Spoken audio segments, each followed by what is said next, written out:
Voici un exercice très intéressant et très technique. Je vais vous apprendre à résoudre une inéquation bicarrée. Donc regardez ici, je vous demande de résoudre l'inéquation x à la puissance 4 moins x carré moins 2 strictement supérieur à 0 sans question intermédiaire. Alors la difficulté de cet exercice, c'est que justement, il n'y a pas de question intermédiaire. C'est à nous de faire notre propre raisonnement et de construire en fait toutes les étapes pour pouvoir répondre à la question. Alors vous savez que pour résoudre une inéquation, il faut établir un tableau de signes. Donc il va falloir déterminer le signe de cette quantité-là. Le problème, c'est que cette quantité-là est un polynôme du 4e degré. Donc nous n'avons pas de méthode pour trouver le tableau de signes d'un polynôme du 4e degré. On sait trouver le tableau de signes d'un polynôme du 1er degré, on sait trouver le tableau de signes d'un polynôme du 2e degré, mais dès que ça dépasse le 2e degré, on ne sait plus faire. Alors avant de réfléchir au tableau de signes, je vais d'abord me poser la question suivante, me dire quand est-ce que cette quantité-là va s'annuler, c'est-à-dire quelles sont les racines de ce polynôme du 4e degré. Donc je vais d'abord aller à la recherche de ces racines-là pour savoir quand est-ce que cette quantité va s'annuler. Et trouver les racines de cette quantité-là, c'est un petit peu technique, mais on a déjà appris à le faire dans une vidéo précédente où on a traité les équations bicarrées. Donc là, ça ne devrait pas poser de problème. Nous allons réussir à trouver les racines, c'est-à-dire les valeurs qui vont annuler ce polynôme-là. Alors, ce qu'il faut faire ici, c'est de poser sa stratégie au brouillon. Donc là, je vais vous résumer ce que je viens de vous expliquer. Je dois résoudre cette inéquation, donc résolution d'inéquation. Pour résoudre cette inéquation, je sais que je dois étudier le signe de cette quantité-là. Donc, le tableau de signes va me donner la résolution de l'inéquation. Donc, voilà.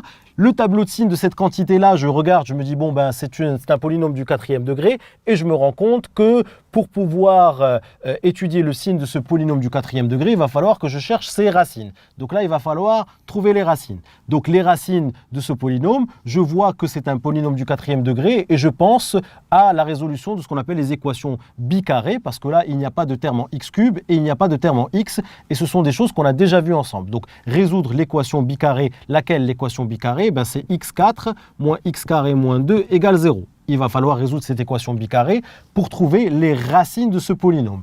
Une fois que je trouve les racines de ce polynôme, je vais tenter une factorisation de ce polynôme, puisque avec la factorisation, une fois que je vais réussir à factoriser ce polynôme-là, il sera très facile d'établir son tableau de signes. Et donc, si j'ai le tableau de signes, je vais pouvoir résoudre l'inéquation. Donc ça, c'est quelque chose de très important. Il faut le faire au brouillon. Il faut d'abord établir sa stratégie avant de commencer à résoudre ce type de problème. Donc là, vous voyez, on a une stratégie, elle est claire, on sait exactement où est-ce qu'on va. Donc on va d'abord commencer par trouver les racines de ce polynôme-là, c'est-à-dire qu'on va résoudre l'équation bicarrée x4 moins x carré moins 2 égale 0. Et ça, c'est des choses que vous savez déjà faire, que je vous ai déjà expliqué. Donc on va le faire plutôt rapidement. Nous avons donc commencé par résoudre l'équation bicarrée. Je l'ai fait ici rapidement, mais dans une autre vidéo, je vous ai déjà appris à résoudre une équation bicarrée étape par étape. Donc si vous n'avez pas vu cette vidéo, je vous propose de la revoir. Donc là, je fais un changement de variable.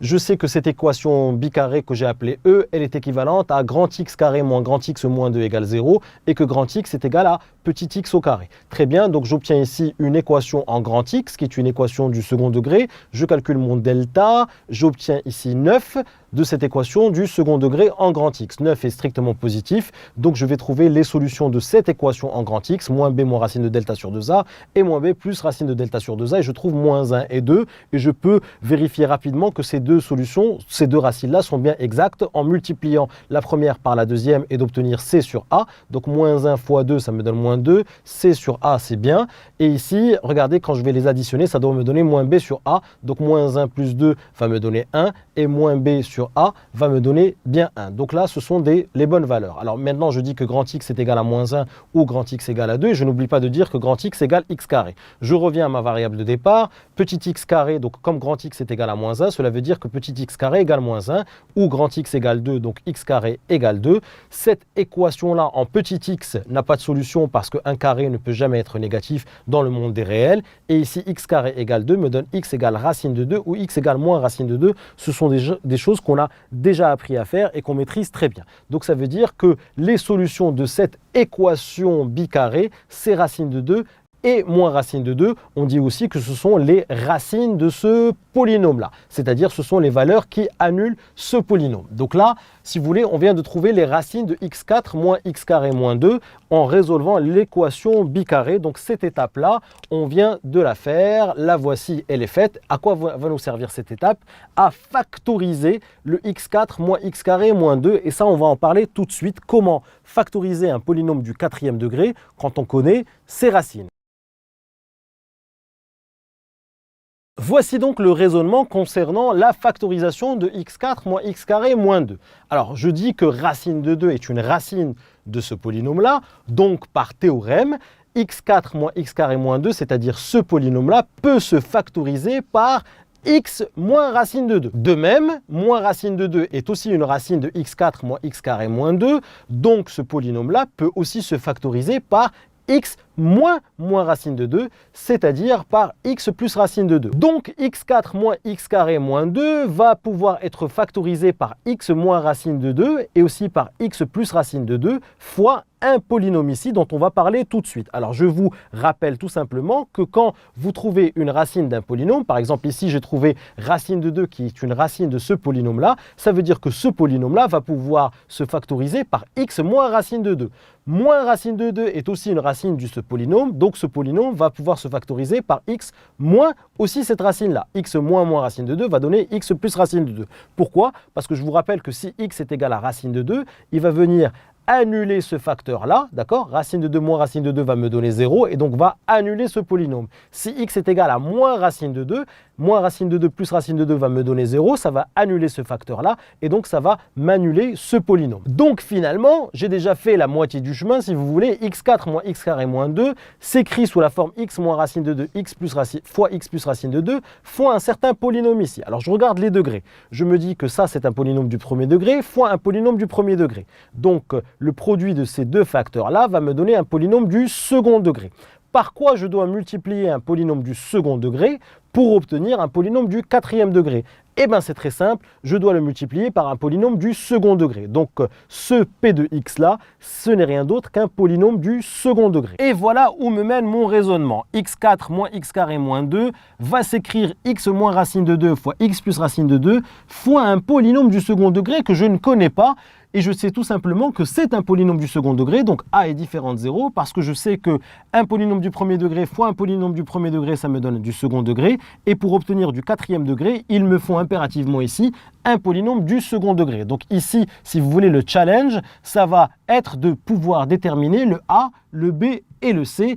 Et ça, normalement, on sait faire. Je vous l'ai appris dans des vidéos précédentes. C'est la méthode de l'identification. Donc, c'est la méthode de l'identification qui va nous permettre de trouver ce polynôme-là pour pouvoir avoir une vraie factorisation de ce polynôme du 4e degré. Donc, on va attaquer maintenant la méthode de l'identification pour trouver le A, le B et le C. Voilà donc la méthode pour déterminer le polynôme p de x. Donc ici, je vous dis que la factorisation de x4 moins x carré moins 2, c'est x moins racine de 2, x plus racine de 2 fois un polynôme p de x qui est un polynôme du second degré. Je vous l'ai déjà expliqué. Maintenant, le but, c'est de trouver a, b et c. Donc déterminons les valeurs de a, b et c. Alors comment on fait? La méthode de l'identification. Je pars de cette expression-là, je la mets ici et je développe. Donc x moins racine de 2, x plus racine de 2, c'est a moins b facteur de a plus b, donc ça donne a carré moins b carré qui me donne x carré moins 2 fois ici ax carré plus bx plus c et je développe ce produit là, x carré fois x carré me donne ax4, x carré fois bx me donne bx cube, x carré fois c me donne cx carré, moins 2 fois ax carré me donne moins 2 ax carré, moins 2 fois bx me donne moins 2 bx et moins 2 fois c me donne moins 2c. Ensuite, je mets ici le monôme en x4, le voici en rouge. Le monôme en x cube, le voici en bleu. Ici, j'ai cx carré moins 2ax carré, donc je vais factoriser partiellement par x carré pour faire apparaître le coefficient qui multiplie par x carré qui est c moins 2a. Le voici ici en vert, donc cx carré moins 2ax carré, c'est c moins 2a fois x carré. Le monôme ici en x, c'est moins 2bx, le voici, et la constante moins 2c, je l'ai souligné par le haut ici, c'est moins 2c.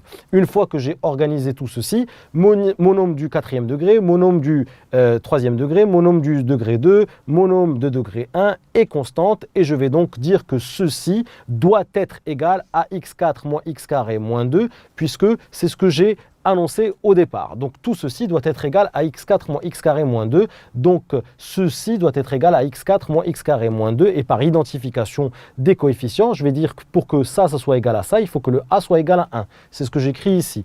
Ici, il n'y a pas de terme en x cube, ça veut dire que le b doit être égal à 0.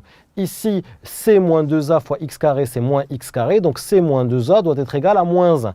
Voici, il n'y a pas de terme en x, ça veut dire que moins 2b doit être égal à 0, c'est ce que j'écris ici, et moins 2c, c'est égal à moins 2, c'est ce que j'écris ici. J'ai ici un système qui est très facile à résoudre, a égale 1, b égale 0, je l'ai déjà trouvé, et puis ici, je vois moins 2c égale moins 2, ça veut dire que c égale 1, et je vérifie que les autres équations sont bien vérifiées. Moins 2b égale 0, comme b est égal à 0, c'est bon, et c moins 2a égale moins 1, est-ce que c'est bon? Oui, puisque c est égal à 1 ici, et a est égal à 1, donc 1 moins 2 fois 1, ça donne bien moins 1. Donc j'ai trouvé ici la valeur de A, la valeur de B, la valeur de C. Je n'oublie pas que ce sont les coefficients du polynôme ici, P de x, qui est ax carré plus bx plus c. Donc P de x c'est ax carré plus bx plus c. La valeur de A, je viens de la trouver, c'est 1. La valeur de B, c'est 0. Et la valeur de C, c'est 1. J'obtiens donc 1 fois x carré plus 0 fois x plus 1. Donc le polynôme P de x que je suis en train de chercher, c'est x carré plus 1. Ça veut donc dire tout simplement que x4 moins x carré moins 2 se factorise de la manière suivante, x moins racine de 2 fois x plus racine de 2 fois ce polynôme P de x qui n'est rien d'autre que x carré plus 1. Est-ce que j'avance dans ma stratégie? Évidemment que oui. Regardez, j'ai trouvé les racines. J'ai maintenant factorisé x4 moins x carré moins 2. Voici la factorisation de x4 moins x carré moins 2. La voici, cette factorisation. Alors, comme j'ai déjà établi ma stratégie, je sais qu'avec cette factorisation, je vais maintenant pouvoir faire mon tableau de signes. Et est-ce que c'est possible? Bien sûr que c'est possible parce que c'est un produit de 3 facteurs. Ici, un facteur du premier degré très facile pour établir le signe. Ici, un facteur du premier degré très facile de faire le tableau de signe d'un polynôme du premier degré. Et puis ici, j'ai un polynôme du second degré. Et un polynôme du second degré, évidemment, je sais établir son tableau de signe. Donc là, je vais préparer le tableau de signe de toute cette expression-là qui est un produit de 3 facteurs. Et grâce à ce tableau de signe, ça va être un jeu d'enfant pour résoudre l'inéquation de départ. Alors voilà le tableau de signes que nous allons remplir ensemble de cette expression-là, x moins racine de 2 fois x plus racine de 2 fois x carré plus 1.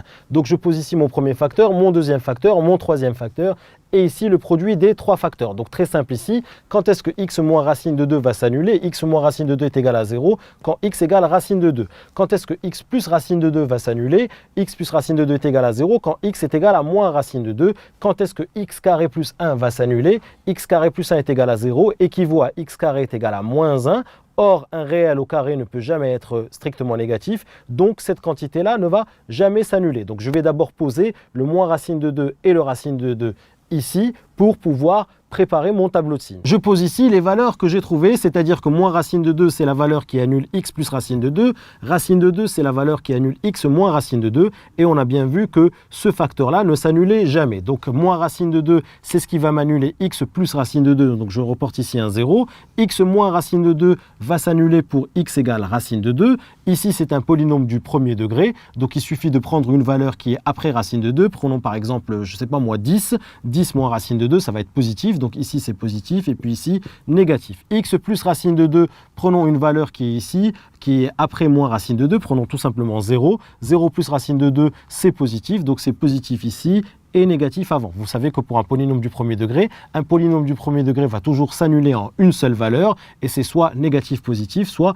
positif négatif. Donc si vous ne voulez pas apprendre la règle c'est que c'est du signe de A après la valeur qui annule. Donc ici, le A est égal à 1 si vous voulez, donc c'est positif ici. Sinon, ce que vous faites, c'est que vous prenez tout simplement une valeur. Prenez par exemple 10 ici. 10 moins racine de 2, c'est positif, donc positif ici. Si je prends une valeur qui est inférieure à racine de 2, je la remplace ici, je vais bien trouver que c'est négatif, donc c'est négatif avant. Très bien. X carré plus 1, lui, ne s'annule jamais. Alors s'il ne s'annule jamais, ça veut dire qu'il est soit strictement positif, soit qu'il est strictement négatif. Bon là, c'est très facile.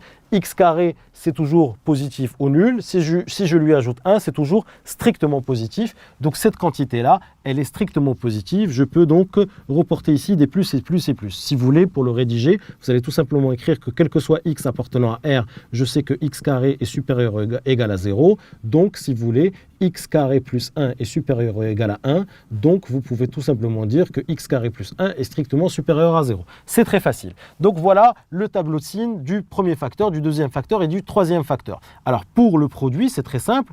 Quand le premier facteur s'annule, eh ben, le produit s'annule. Quand le deuxième facteur s'annule, le produit s'annule. Le troisième facteur ne s'annule jamais. Donc là, c'est très simple. Moins fois moins me donne plus fois plus me donne plus. Moins fois plus me donne moins fois plus va me donner moins. Plus fois plus va me donner plus fois plus va me donner plus. Et voilà le tableau de signes de mon produit de facteurs. Vous savez que ce produit de facteurs-là, ce n'est rien d'autre que x4 moins x carré moins 2. Donc si vous voulez, on peut très bien rajouter une ligne pour dire que ceci n'est rien d'autre que x carré moins x4 moins x carré moins 2. Donc voilà, hop, une dernière petite ligne très simple. Allez, on y va rapidement. Et c'est exactement la même ligne que la ligne précédente. Donc 0, 0, ici, plus, moins, plus. Et voilà le tableau de signes de x4 moins x carré moins 2.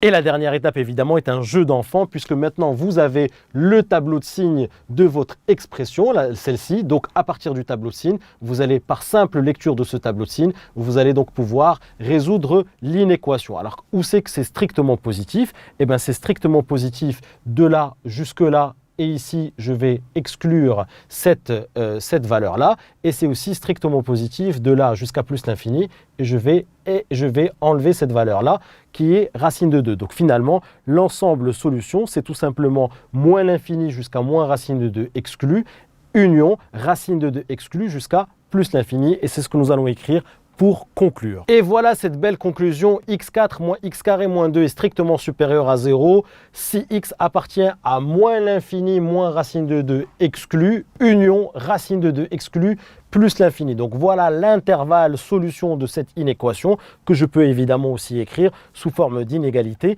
Dire que x appartient à moins l'infini moins racine de 2, cela veut dire que x est strictement inférieur à moins racine de 2. Le union ici, c'est un ou. X appartient à racine de 2 plus l'infini, racine de 2 exclue, ceci veut dire que x est strictement supérieur à racine de 2. Donc voilà ce long trajet avec une stratégie qu'on a mis en place en tout début d'exercice pour être capable de résoudre une inéquation bicarte. Si tu as aimé cette vidéo, n'oublie pas de t'abonner à ma chaîne en cliquant sur le bouton en bas. Tu seras averti à chaque fois que je vais poster une nouvelle vidéo. Et surtout, n'oublie pas d'aller jeter un petit coup d'œil à mon site kifflesmaths.com. Je t'ai mis ici le lien à ta droite. Sur le site, je te propose plein d'autres ressources et te réserve évidemment des surprises. À tout de suite sur kifflesmaths.com.